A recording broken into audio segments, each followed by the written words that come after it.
Hi, my name is Jake Vossenkemper, Director of Agronomy and Research here at Liqui-Grow. Hi, I'm Katie Hess, Director of Sales and Marketing here at Liqui-Grow. Dr. Jake, this is a special lead academy that you called yourself. Yep. Yields look really like they're going to be okay, pretty good, but the markets just have been not as favorable as we've seen in the last few years. So a lot of guys are kind of wondering, how should we spend our money? What does fertilizer look like for this fall? Do we really need it? I think the first thing is to remember, we don't know the weather patterns that we're going to expect, but we do know the yields that we'd like to expect. And we need to keep that in mind because usually it's a bushels game. Yep. Yeah, and so Katie, on that point, that's why what I'm going to talk about are guidelines, because to your point, if we have a drought next year like we did the last 3 years, frankly, because water in the soil is so important to keeping potassium mobile, if you have drought conditions, you have to have a higher concentration of potassium in the soil. And you could say that for if you have significant root injury from rootworm larvae, if you have root injury from fungi, if you have poor root development in the spring from a wet because you had a wet spring, there are a lot of things that can affect just what the critical concentration of potassium is. And also, by the way, there are pretty extreme differences in hybrid itself. Yes. So we have some other lead videos that we've done on that. We'll just go ahead and link those in the bottom here. And then that way we'll let you get into talking about critical levels. Yes, and so that's why these critical levels that I'm going to mention are guidelines, because all those things we don't know. But the guidelines are still important, okay? If anyone out there wants to know the extreme details, call your Liqui-Grow salesman, get a hold of me. We can sit down for an entire day and talk about all these things in detail. I'm going to need more coffee if we're doing that. All right, so we're not doing that today. So the first thing I want to talk about is soil potassium. All right, so the question is, where must I fertilize? Where can I cut back? And where am I golden? And I don't necessarily need to spend money on K fertilizer in 2025. In general, if you have above 220 part per million, there's going to be a figure pop up on the screen here from Iowa State. It's an updated potassium response curve. What you'll see on that figure is above 220 part per million of K. In general, we would not expect to see any additional yield increases by applying additional K. Kind of like your bank account, right, Jake? That's right. You often save, you should be saving for those hard times, so you can use those funds, and you can kind of think of your soils as the same way. So if you've been treating your soils like a bank account and you've really built K levels to above 220 part per million, 2025 is a year where you could technically skip those fields, okay? Well, Jake, we're really used to putting fertilizer on, so if you skip though, is it going to be real bad if you take 1 year off? Not if you're above 220 part per million, it is not. No. Okay. The next category is 170 to 220 part per million. So in general, if you're in that range, we would expect to see some yield increase from applying potassium fertilizer, but you wouldn't necessarily have to apply a full rate or a removal rate in those environments. You could apply a half rate or 3/4 of a rate, and you're still going to maximize corn yield in those environments. Okay. Yep. So if you want to cut back, there's your environment where you could cut back. Sure. By the way, if you are used to fertilizing and you like to fertilize and you've stored up some P&K in your bank account, you could cut back above 220 too, right? That's a legitimate option. The next category is below 170 part per million. And in those environments, it's reasonably likely you're going to see a yield increase from applying potassium fertilizer. Not only that, you probably need to be applying full rates of potassium fertilizer below 170 part per million.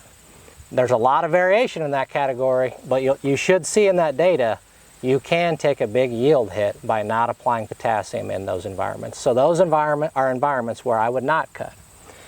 You're also going to see come up on the screen the distribution in soil test potassium levels. This is a distribution from 32,000 soil samples that I put together within our company. But I'll tell you, the state of Illinois and the state of Iowa distribution and soil test K levels look almost identical. And what you're going to find in all three of those data sets is that roughly about 50% of the soils in our geography are below 150 part per million.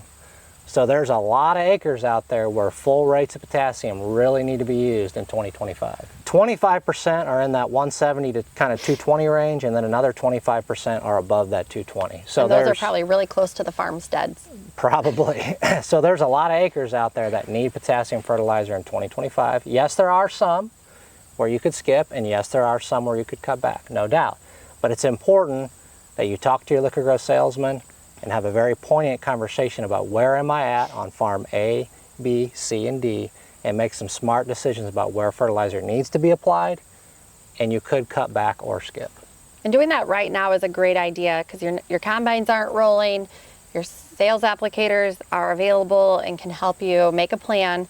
So as harvest rolls, you can just call them up, say, yep, we're ready to go on that farm, and we can keep moving. Absolutely. And we're not making rush decisions from the combine seed. You do not want to rush this decision. Right. This is a big one, and that's why I called a special Lead Academy session. I knew it was special because you actually wanted to do this. Yes, that's correct. Usually we have to track you down. All right, so let's move on to phosphorus. And the same rules apply about soil conditions can change this, hybrid can change this, the environment can change this. That's why these are some guidelines, okay? All right, so for phosphorus, if you have above 25 to 30 part per million, in general, you could completely skip that farm in 2025 and not see a yield reduction because you didn't apply phosphorus fertilizer, okay? If you're between that 18 and 25 to 30 part per million, that's where you're likely to see a yield increase from applying phosphorus fertilizer, but you wouldn't have to use full rates to get that yield increase. Below 18 part per million, you're likely going to see a yield increase, and you likely need to be applying pretty full rates to maximize yield in those environments. Okay, Jake, so let's talk about some scenarios now. You're a farmer, you took on some more ground this next year, if maybe you rent it, maybe you own it, but you got on that ground, we're doing some soil samples and we find out the levels aren't super high in P and K. But it's just, the budget's just not there to be pouring the coals to this ground right at this moment.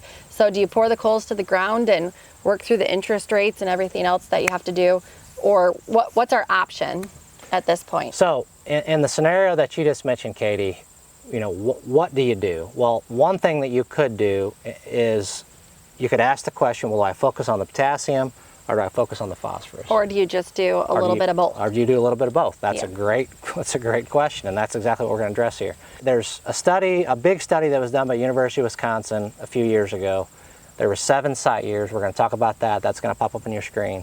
There's another study that yours truly actually did in Northwest Illinois in 2022, because I was very interested in what the University of Wisconsin found. And what they found is that potassium, if both are not in the budget, you want to clearly focus on the potassium. Okay? In that University of Wisconsin study, they found that 120 pounds of K and just 30 pounds of P, the combination of those two, were the most profitable. Is this at a certain parts per million soil type? It's a great question. So the background for this study is both very low P and K levels, kind of like the scenario that you presented to me. Okay. If you have very low P and K levels, if you're in that low category, what is the most profitable to invest in? That study clearly shows it's the potassium. In fact, we are believing now that having adequate potassium nutrition allows you to utilize phosphorus fertilizer better and use the phosphorus that's in the soil itself more efficiently. So I was just going to ask you, if you had $1 to spend on fertilizer, you're not going to spend 50 cents on K and 50 cents on P. You're going to spend 75% on the K and 25% on the P. Okay, and let's talk about K for a little bit. Really simply put, K is kind of the elevator that goes up and down and takes the nutrients up and down. Yep. The corn plant. So if we don't have the K to help these nutrients go up and down, they don't go anywhere. We don't yet physiologically understand why we saw what we saw in this University of Wisconsin study. We don't understand. We just know that potassium nutrition appears to be very important for uptake of phosphorus, not only from the fertilizer itself, but any phosphorus, residual phosphorus is in the soil, whether that be in organic matter or from old fertilizer applications. Okay. I did a study very similar to this in 2022 in Northwest Illinois. The P and K levels were not extremely low at this site, but they were reasonably low. We would expect responses from both P and K at this site. What you're going to see now is yield. Okay, so I applied from 0 to 90 pounds of P, and I applied from 0 to 120 pounds of K. Just like in the University of Wisconsin study, we found that 80 pounds of K was required to maximize yield, but only 30 pounds of P. So the right ratio in that environment was 80 pounds of K, 30 pounds of P. Make sense? So focus on the K in 2025 if the budget is not there for both. And you have low levels to begin with. And you have low levels to begin with. That's right. Okay. What's the next thing that you want to talk about? This is your Elite Academy. Okay, so we've talked about where must we apply fertilizer, where we could reduce rates, and we have to apply full rates. We talked about what nutrient is most important to invest in if you have low P and K levels. Now we're going to talk about how we can use placement, banding, and variable rate to really stretch the fertilizer dollar at the end. Okay. Okay. So if you are at all familiar with our YouTube channel here, you're going to know that many of our acres we use something called 15-inch dribble banding. Okay. And the 15-inch dribble banding is just what it sounds like. It's banding nutrients, and we know that banding nutrients in some environments can keep nutrients from getting tied up in the soil. And I'm going to leave it at that in the sake of not getting into too much detail. Well, okay? I think we have some other Elite Academies we could probably link down below. Absolutely, we talk all about that. Okay, you need to start thinking about the concept of, are we feeding the crop or are we feeding the soil? And in this case, in a year like 2025, when we have low P and K levels, we must feed the crop. And banding is a way to feed the crop and not just feed the soil. The other thing we want to talk about is placement. And if you're familiar with this channel, you know that we've been talking about our exact strip technology a lot for the last 3 years here. But not everybody has access to exact strip technology, Jake. So let's get back to that banding side, and just corn roots can't just get up and run around and pick up the nutrients they need. So banding sometimes is a way to be able to keep those nutrients where the corn roots are at. That's absolutely one way, yes. If you have the capability to get RTK, or you have RTK, my suggestion would be use our exact strip technology. And that way, we're not only banding, because we're still banding, we're positioning those nutrients in close proximity to the active root system, where a larger proportion of those applied fertilizer nutrients are going to get taken up. Well, like for anybody who's ever strip tilled before and put fertilizer on with a strip till machine, it's just taking that one step farther and getting right there. That's exactly correct. And so then the question comes up, well, and I've had this question multiple times in the last month, if we're using exact strip or we're using 15-inch dribble bandings, could we use a lower rate than if we were broadcasting? And the answer is absolutely. That's the answer. Why is that? Well, that's because you're keeping the nutrients from being tied up in the soil because you're using banding, and that's because you're placing the nutrients in a position where the roots are going to have maximum access to it. So in other words, when you're just broadcasting, some of those nutrients are being tied up and some of them are never going to make it in the crop. So when you're banding, you can get by with using slightly lower rates. Okay? Is there a long-term detrimental outlook to just banding at lower rates on the row? You can't use cut rates forever without severely drawing down soil fertility, right? But in a year like 2025, where you're trying to stretch the fertilizer dollar, banding and placement are definitely two tactics that can be used to stretch that fertilizer dollar. You know, there's going to be a figure pop up here where we're looking at some data from our exact strip technology. Clearly, this data shows that positioning fertilizer where the crop is going to be planted maximizes yield. There's going to be another figure pop up.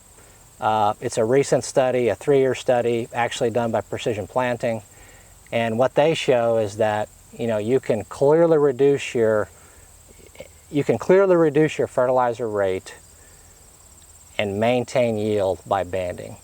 75% of a broadcast rate is, in general, what they found is where you can cut back 25% and still maintain or increase yields if you're using banding versus broadcasting. There's a whole write-up, there's several videos. I actually linked the URL to that page where I got that information. I talked very little about that study, but you ought to go there and investigate it further if you're interested. There's also going to be a figure that's going to pop up here, and it's going to show you the University of Minnesota recommendations for fertilization if you're banding or if you're broadcasting. And what they show is that in their 250 plus bushel corn yield category, in a moderately low P&K environment, you know, they're suggesting you need 100 pounds of K2O to maximize yield. But if you band it, they're only suggesting you need 50 to 65 pounds of K2O. Okay, so what you're kind of saying is that you have like an elevated, like the roots are almost seeing a fake result because it's concentrated in one little section and the roots don't have to try very hard, and it just looks like there's a ton of nutrients to them. You are artificially inflating the soil test potassium concentrations in the area where you're going to plant the crop. Thank you. I could not put all that in a sentence together. Yes, Thank you. You are. That is exactly what you're doing.